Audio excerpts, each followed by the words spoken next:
Good morning guys. December 10 bukas, New Year na. So nandito na naman tayo, biyahe na naman tayo. Sitwasyon ni Mubit ngayon kung malakas ba. Nandito rin tayo sa gasolinahan. Bago tayo bumiyahe, kailangan mag full tank muna tayo para hindi abala. So ayan guys, susubukan ulit natin biyahe ngayon. December 30, parang natin mamaya panghanda kung sakali pala rin.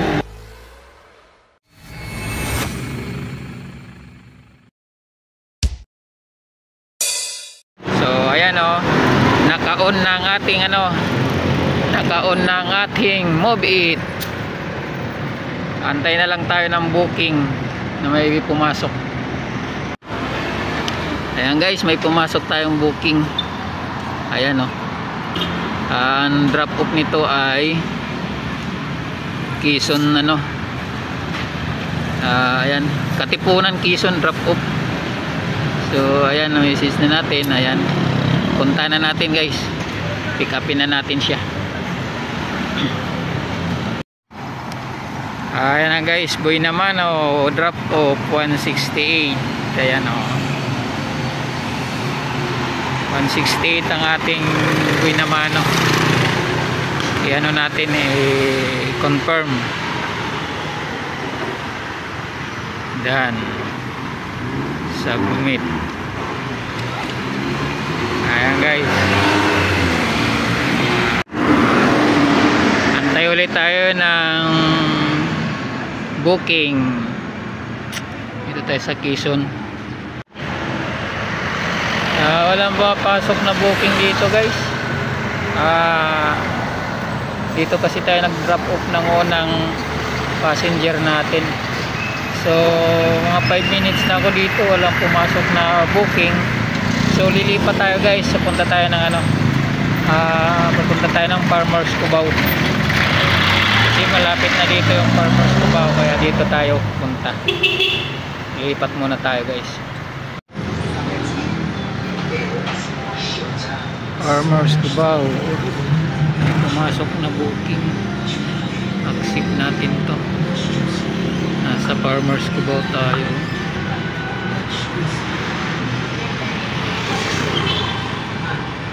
Then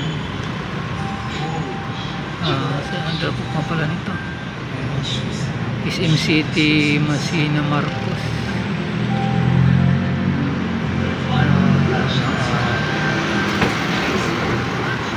Ay, cancel. Kinancel. Sayang. Dalawa na yung kinancel ng booking ko sayang.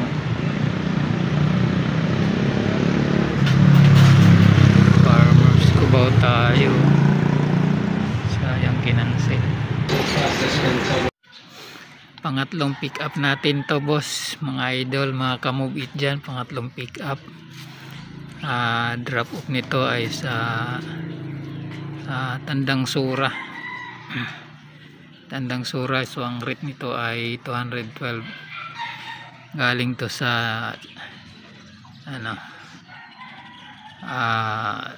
Pascual, Barangay Batis, Pascual Street, San Juan. Okay guys, nandito tayo ngayon sa sa Tandang Sura.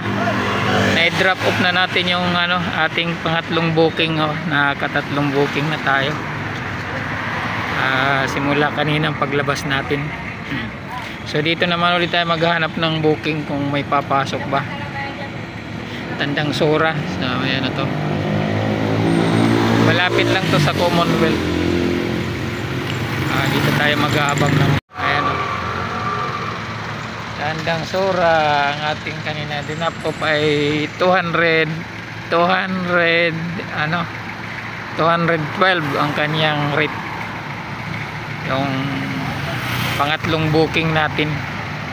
So dito naman tayo mag-abang, kaso wala pang pumapasok na booking guys. May pumasok na sa akin na booking uli. Si Joy, 56 kasto. Saan ang drop off nito ay sa Diliman lang, Diliman, Quezon, nalapit lang. On the way.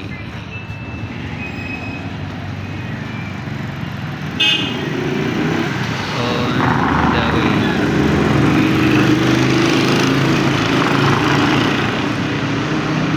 Tapos ang pick up niya ay Claret Technology House, Tandang Sora, Sambay po.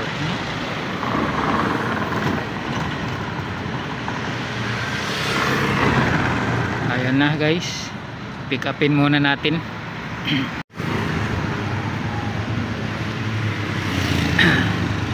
May booking ako dito guys. Ayan o, Oliver de la Cruz. Ang location niyang pick up, Hagdan Bato, Itaas. Pero yung nang pinuntahan ko yung ano, kasi di man natin dito kabisado yung ways, ay hindi naman dito sa ano, ibang street. Tapos nag-message siya dito, ano siya ng picture, nag-message, at dito daw sa ano ba to, M Gonzaga. So isinearch ko ang M Gonzaga, malayo pa, 1 kilometer mahigit pa. So pinuntahan ko ito guys.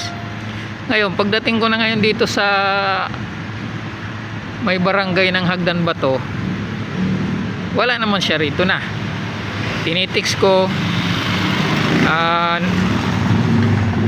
nag-i-import ako ng hanap ng ano, ng street na to.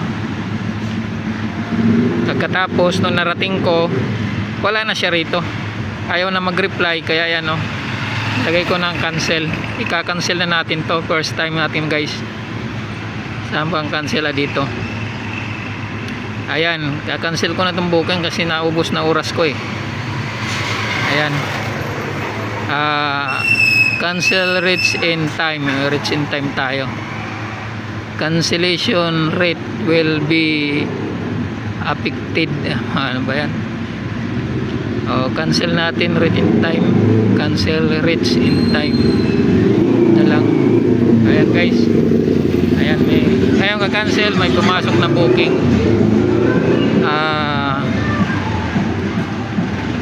Si Kevin naman to, 87.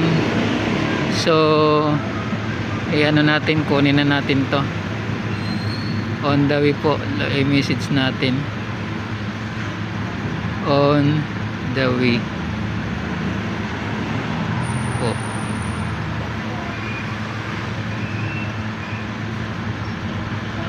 Tapos saan nga ba ang drop? Bahala na kung saan ang drop nito, di natin tinignan. Barangay Santa Cruz. Ito location nya, hanapin natin. Ayan, sige na, may kapalit. Pero guys, sa mga oras na ito guys, ay hindi na ako nakabiyahe. Gawa ng ang huling biyahe ko ay dito San Mateo, alas 12:30. And then dumaan ako ng bahay, kumain ako. Ayun na nga, hindi na ako nakabiyahe. Gawa ng yung partner ko ay nagpasama na. Mamili na daw kami, kasi New Year nga naman na bukas. Kailangan na mamili ng panghanda. Kaya so yung guys, so ang inabot ko lang ng aking kita hanggang alas 12:30 ng biyahe ay ito guys. Tingnan natin guys, hindi na makakabiyahe na hanggang hapon. Gawa ng mamimili kami ng aking partner para naman sa New Year namin. So ito guys, pakita ko magkano inabot natin ng ano hanggang alas 12. So ayan guys, pakita ko sa iyo yung earning natin. Naka-off na yung ating ano guys, naka-off na yung ating Move It. So buksan natin yung ating earning kung nakailan tayo. So ayan guys, naka 1,034 tayo na rate yung kita natin hanggang tanghali. Hanggang tanghali lang yan guys, medyo okay na yan. Tapos silang booking ang nangyari. So naka 10 booking tayo guys. So ayan, nagsimula tayo guys ng booking. Ayan alas 7:30 kasi itong unang pasok ay kinancel man yan. So alas 7:16 ang unang booking natin. Tapos nagtapos tayo ng ayan alas 12, 12:36 PM natapos tayo ng deliver. Ayun guys, natapos tayo ng 12:36. Doon tayo natapos ng biyahe ng yung huling pasahero natin. Tapos di na tayo bibiyahe guys, gawa ng yung partner ko ay nagpapasama na. Mamili na daw kami, kaya nung oras na daw para naman sa New Year namin. So ito guys ang kinita natin guys. Mabawasin lang diyan guys yung gasolina kasi yung kain di naman ako kumain eh. So yun guys ang kinita natin na 1,032. So ang babawasin lang yan dyan ay gasolina, mga 150 gasolina bawas natin dyan, may kita pa rin tayo ng 900. Hindi na yun masama hanggang tanghali, simula alas 7 guys.